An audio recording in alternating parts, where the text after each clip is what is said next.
अलग अलग प्रश्न जो हैं वो दिए जाएंगे हर एक जिलों के अलग अलग केंद्रों पर, यानी कि अलग अलग तरह के प्रश्न पत्र तैयार किए गए हैं।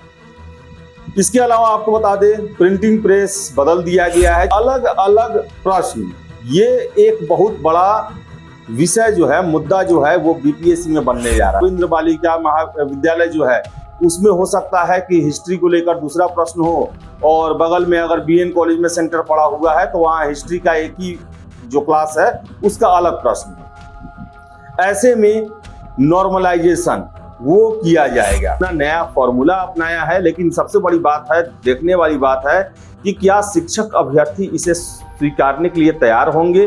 क्या इस प्रक्रिया के अपनाने के बाद उंगलियां नहीं उठेंगी। ये नया प्रयोग जो बीपीएससी करने जा रही है ये कितना सफल हो पाएगा। और आपको हम बता दें कि परसेंटाइल या नॉर्मलाइजेशन पीटी लेवल और बीपीएससी में छात्र इसलिए नहीं करते हैं क्योंकि उन्हें पूरा पहले से यकीन था कि इसमें गड़बड़ी किया जाएगा, इसमें अन्याय किया जाएगा। नमस्कार, आप देख रहे हैं द बिहार्ट ऑफ, मैं हूं आदेशपुरी। 19 जुलाई से बीपीएससी के द्वारा तीसरे चरण की शिक्षक बहाली, जो कि पेपर लीक के कारण परीक्षा रद्द हो गई थी, उसका पुनर्परीक्षा कराया जाएगा। और आपको बता दें कि इसको लेकर आयोग ने अलग तरह की तैयारी की है। समाचार पत्रों में इससे संबंधित सूचना दी गई है। आपको बता दें हम कि 15 मार्च 2024 को यह परीक्षा 87,000 से अधिक पदों के लिए आयोजित कराई गई, लेकिन पेपर लीक हो गया और 20 मार्च को यह परीक्षा रद्द करनी पड़ी। आपको बता दें कि बीपीएससी के द्वारा पेपर लीक की घटना दोबारा न हो, इसको लेकर अनेक प्रयास किए गए हैं। जो आज समाचार पत्रों में सूचना दी गई है इससे संबंधित, वो आपको हम बता दें, उसमें सबसे प्रमुख ये है कि एक ही जिला के कई सेंटरों पर अलग अलग प्रश्न पत्र रहेंगे।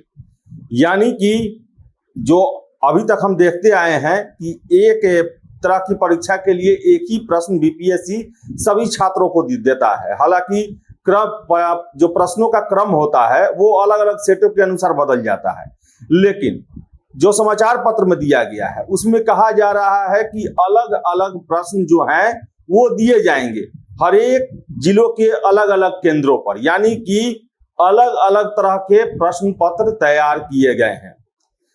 इसके अलावा आपको बता दें, प्रिंटिंग प्रेस बदल दिया गया है। चलिए, इनसे तो छात्रों को कोई मतलब नहीं है, ये आयोग का अपना काम है, वो सुनिश्चित करना कि ऐसे जगह वो क्वेश्चन की छपाई करे जहां से क्वेश्चन लीक ना हो पाए, सेंधमारी ना हो पाए। लेकिन आपको बता दें कि अलग अलग प्रश्न, ये एक बहुत बड़ा विषय जो है, मुद्दा जो है वो बीपीएससी में बनने जा रहा है। हालांकि आपको बता दें, आधिकारिक घोषणा नहीं की गई है बीपीएससी की वेबसाइट पर या उनके किसी अधिकारी या किसी सदस्य के द्वारा ऐसी बातें नहीं कही गई। यह समाचार पत्रों के हवाले से खबर है, जिसमें यह कहा गया है कि अलग अलग प्रश्नों के सेट रहेंगे, यानी कि प्रश्न अलग रहेंगे। हो सकता है कि एग्जाम्पल में मान लें कि पटना का जो है रविंद्र बालिका महाविद्यालय जो है उसमें हो सकता है कि हिस्ट्री को लेकर दूसरा प्रश्न हो, और बगल में अगर बीएन कॉलेज में सेंटर पड़ा हुआ है तो वहाँ हिस्ट्री का एक ही जो क्लास है उसका अलग प्रश्न हो। ऐसे में नॉर्मलाइजेशन वो किया जाएगा। अगर अलग अलग प्रश्न रहेंगे, एक ही कक्षा के लिए एग्जाम हुआ है, एक ही तरह का एग्जाम है, तो नॉर्मलाइजेशन या फिर परसेंटाइल ये बीपीएससी के द्वारा अपनाया जाएगा। आपको बता दें, 2 साल पहले ही की घटना है, 2022 के ही अगस्त में बीपीएससी के परीक्षाओं में परसेंटाइल लागू न करने को लेकर छात्रों के द्वारा एक बड़ा आंदोलन किया गया। छात्र नेता दिलीप के द्वारा यह आंदोलन की अगुवाई की गई और अंततः मुख्यमंत्री नीतीश कुमार के द्वारा यह बयान दिया गया कि परीक्षा एक ही दिन में होगी।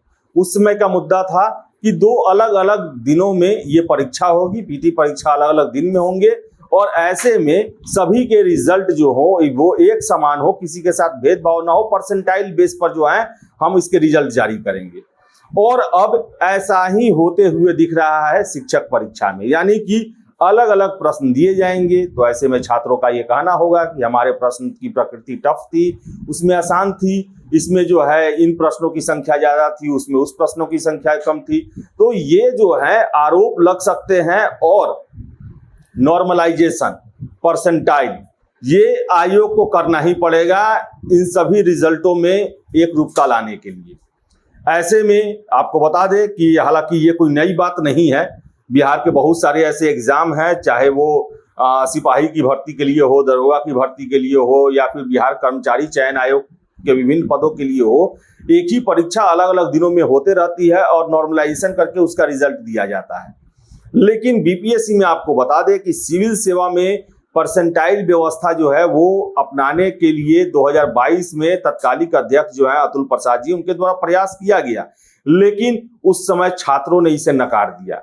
और आपको बता दें कि बिहार में जो शिक्षकों की बहाली हुई, 87,000 पदों के लिए बहाली हो रही है, जबकि अभी से 1 साल भी नहीं हुए लगभग 1,70,000 1.5 लाख के आसपास बहाली के लिए 2 परीक्षाएं हो चुकी हैं। और ये सारे परीक्षा जो हैं वो एक ही पालियों में या फिर एक ही तरह के प्रश्न पत्रों के हिसाब से कराए गए और कोई पेपर लीक की बातें नहीं आई, कोई सेंधमारी नहीं हुई। उस समय भी बीपीएससी के द्वारा अपने पुराने सारे प्रक्रियाओं को हटा दिया गया और रिजल्ट जो है वो साफ सुथरा रहा। उसमें भले ही डॉक्यूमेंट्स लेवल पर कोई छात्र जो है वो इधर उधर कर दे, लेकिन परीक्षा के लेवल पर आपको बता दें कहीं से भी किसी भी तरह की गड़बड़ी की कोई सूचना नहीं मिली थी। लेकिन पेपर लीक हुआ है और आपको बता दें कि उनसे बचने के लिए आयोग ने ये अपना नया फॉर्मूला अपनाया है। लेकिन सबसे बड़ी बात है, देखने वाली बात है कि क्या शिक्षक अभ्यर्थी इसे स्वीकारने के लिए तैयार होंगे, क्या इस प्रक्रिया के अपनाने के बाद उंगलियां नहीं उठेंगी। आपको याद होगा कि बिहार में शिक्षक बहाली को लेकर आज तक उंगलियां उठते रह रही हैं। हर एक छात्र का एक अपना दलील है और उनके तर्कों में दम भी है। ऐसे में ये नया प्रयोग जो बीपीएससी करने जा रही है, ये कितना सफल हो पाएगा। और आपको हम बता दें कि परसेंटाइल या नॉर्मलाइजेशन पीटी लेवल और बीपीएससी में छात्र इसलिए नहीं करते हैं क्योंकि उन्हें पूरा पहले से यकीन था कि इसमें गड़बड़ी किया जाएगा, इसमें अन्याय किया जाएगा, और यही वजह रहा कि 2022 में परसेंटाइल का विरोध किया गया। तो बता दें आपको हम कि अभी तक ये औपचारिक घोषणा इसकी नहीं की गई है। आयोग के आधिकारिक वेबसाइट पर या उनके अधिकारियों के द्वारा ये बातें नहीं कही गई हैं। ये आज हिंदुस्तान समाचार पत्र में ये प्रमुखता से खबर दिया गया है और नए बदलाव को लेकर बीपीएससी पेपर लीक को रोकने के लिए ये प्रयास कर रही है। तो हम आशा करेंगे कि बीपीएससी का जो प्रयास है वो रंग लाए, छात्र स्वीकार करें, छात्रों के हित में हो और 14 से 20 अगस्त के बीच में रिजल्ट आने की बात हो रही है। रिजल्ट जो है वो ऐसा आए जिसे हर एक छात्र स्वीकारने को तैयार हो, किसी तरह की गड़बड़ी के आरोप न लगे। तो फिलहाल इस वीडियो में इतना ही। वीडियो पसंद आए लाइक शेयर करें, हमारे चैनल द बिहार टॉप को सब्सक्राइब जरूर कर लें। धन्यवाद।